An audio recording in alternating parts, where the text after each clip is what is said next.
Siya, babasa. Sino magbasa ng Bible? Sige, sapagkat ika.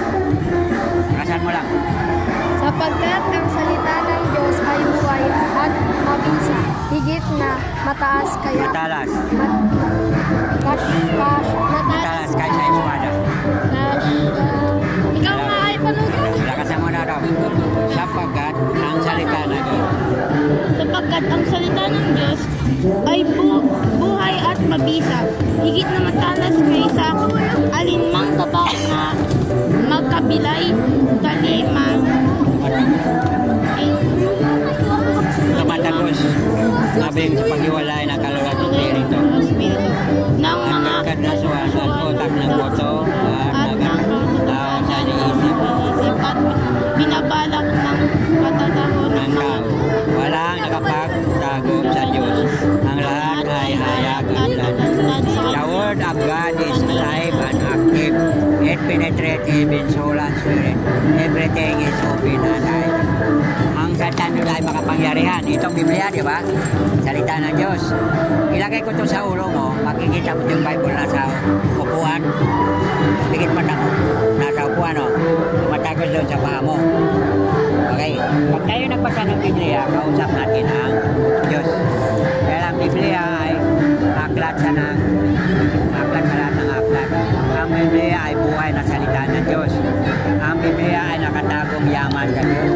Ang Biblia ay pag-ibig. Pastor, ilang taon ka na po? 70. 17? 70. Sa 70? Ginawa mo akong 70 na. Nabigit yung mata. Ginawa mo ang Bible na sa upuan mo. Okay na? Tagos, no? Nasa upuan mo. Kasi ang salita ng Diyos ay tayo ka. Ang salita ng Diyos ay buhay. Nabigit mo ang Bible na sa paa.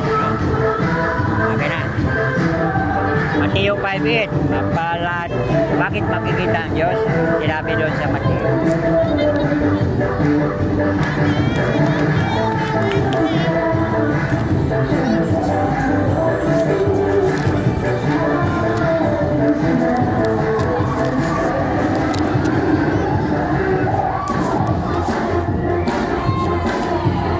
Sino magbasa? 5:8, mapalad. Kasan mo? Mapalad ang mga gumagawa ng 8:8, ay malinis. Mapalad ang mga may malinis na puso, sapagkat makikita nila ang Diyos. Maliwanag. Ikaw. Kilala mo to si Sigridad? Da. Hawakan mo. Ipikit mata mo. Si Sigridad. Hinipo mo ang kasing-kasing ni Jesus. Kina? Kita mo? Maliwanag, no? Sa'yo na. Nabigyan na kita, wala pa. Di ba? Ikaw, mayroon ka na, di ba? Puso ni Jesus, di ba? Kanan. Ang pa Jesus patawad. Kaya mo na siya. Pilit mataw. Ni Jesus, parang hinipo ang puso. Kaya? Dahil ang salita ng Diyos ay makapag. Pag tayo'y namatay, saan tayo pupunta? Ating katawan maging lupa. Pag ating espiritu buhay, di ba? Hindi mamatay. Ibigit yung mata mo, makikita mo sarili mo. Lord, patawad. Ikaw mismo makita sarili mo. Kita mo sarili mo? Ikaw mismo. Nakapikit mo, ha? Wapo pa rin. Wow, palit. Pigit yung mata mo. Lord, gusto mo makita spiritual body ko. Pigit mo na. Makita mo sarili mo. Ang katawan natin, manilupa, pero ang espiritu hindi naman matay. Yan, diba?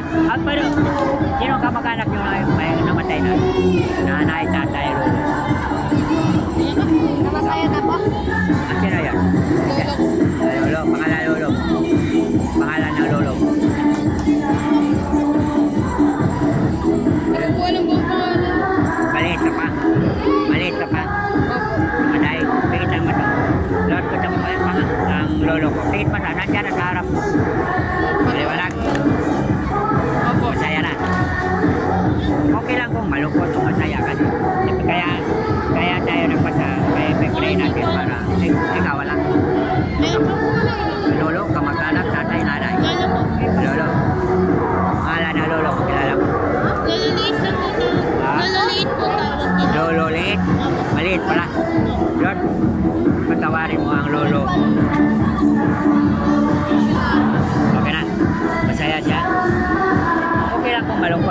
pray namin. Ikaw, may kamag-anak ka namatay na? Nanay, kamag-anak. Lolo, pangalan ng lolo mo? Rudy. Ha? Rudy. Higit matangalot, patawarin mo ang lolo. Rudy. Nandiyan na lolo mo. Masaya, malakot. Ha? Masaya. Pag nagdadasal ay kapangyarihan. Yan na. Ano bigyan na kita, di ba? Nakakalaman po eh. Di ko po kasi makita eh. Ha? Di ko po makita. Yung? Di ko po makita. Yung lolo mo? Hindi po, yung bracelet yung binigyan niya po sa akin. Ay, Yan, bigyan ko lang. bigit matalot, katawan. Kailan mo yung puso mo, hinawakan ni Papa dito. Okay na? Pastor, hingitin daw po siya. Ha? Hingitin daw po siya. Ah, wala pa? Puso ni Jesus, hawakan mo. Yung puso mo, hinawakan ni Papa dito. Okay na? Ha? Okay na? Mahal tayo ni Lord, di ba? Eh, nakita mo itong langit? Ganyan na kayo. Ha? Ipikit yung mata, makita ang daming angel. Parang pulpit. Parang yung langit puno ng angel, no? Ang nandito puno ng angel, no?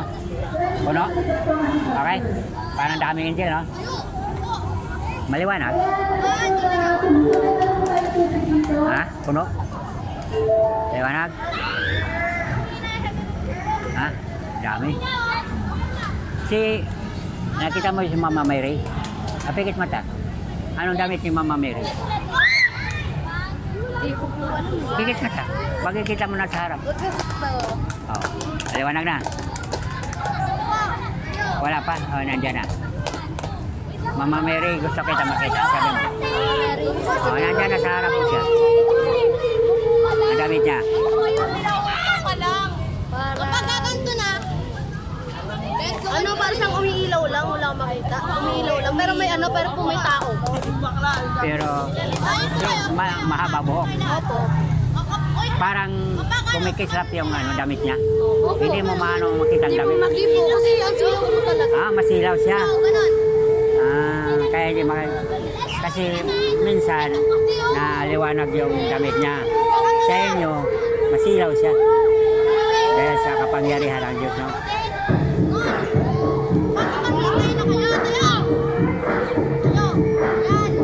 Pero nabigyan na kita ng scapular. Nagbasa ka ng Bible? Dati po.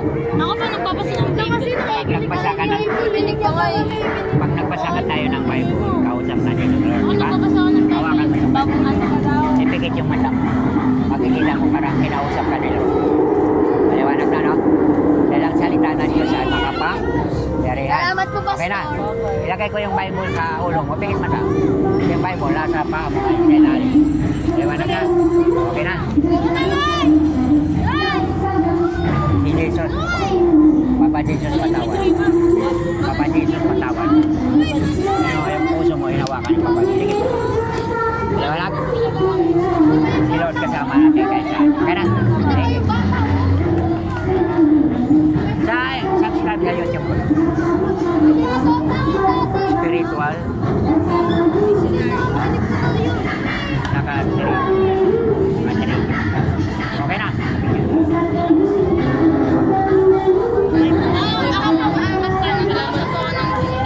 Oo, maganda. Bago ulo, mama. Kasi ang Biblia ay buhay na salita. Binasa na natin, di ba?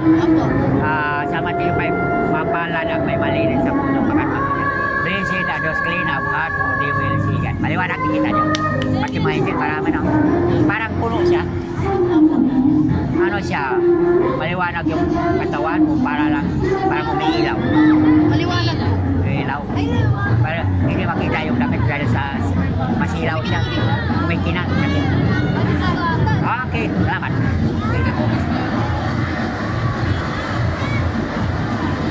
Okay. Salamat po. Salamat. Bukas na lang. Bukas. Sige po.